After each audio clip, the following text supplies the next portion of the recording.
Hello, thank you for joining this presentation. My name is Keith Brown, founder and CTO of Jumpcode Genomics. My email address on the top of the screen. Today I'm going to present on a recently launched CRISPR-clean technology. It's a CRISPR-based technology that removes abundant molecules from NGS sequencing libraries. The basic premise is remove what you've already seen to discover more. So for NGS, a sequencing library is generated. CRISPR, which is an RNA-guided endonuclease, cuts the abundant molecules in the sample so that they no longer have universal adapters on both ends of the molecules. This means that they can't amplify during library construction and therefore are removed from the final sequencing results.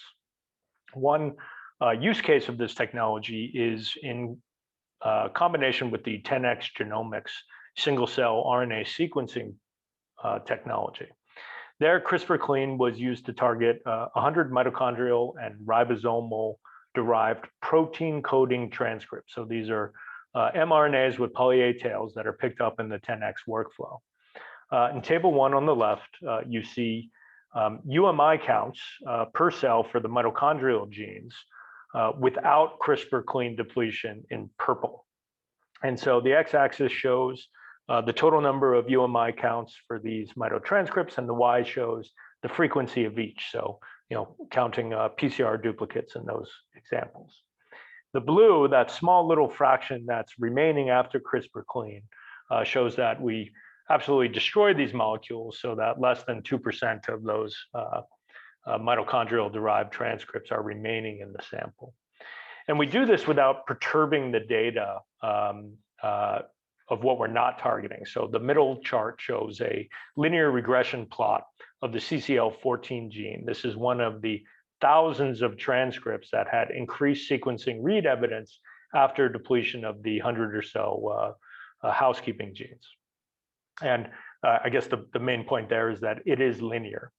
And that is consistent with the plot on the right, which are UMAP plots showing the original undepleted 10x library overlaid with the depleted library, and you can see that the cell plots are identical between the two sequencing runs of the same sample, one with CRISPR-clean depletion and one without.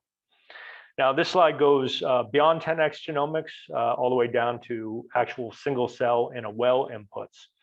But the same concept. On the left, we show a bulk RNASeq library prep.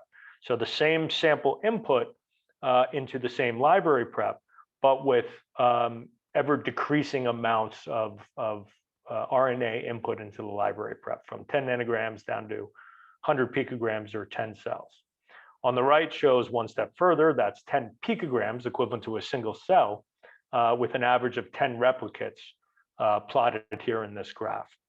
So the overabundant molecules act like a carrier molecule in the process, so you're not losing that minute amount of important RNA molecules sticking to the side of a pipette tip or a microtube. This is the only way that I'm aware of that you can do true single cell whole transcriptome, including non-coding RNAs devoid of poly-A tails. So we have the product I told you about, the 100 housekeeping genes targeting mitochondrial and ribosomal protein coding transcripts.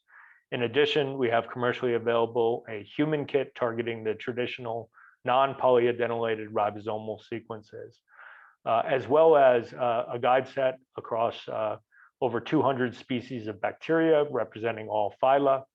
And then finally, a combination of both the human and the bacteria into what we call our metatranscriptomic product. So thank you very much for your time and consideration.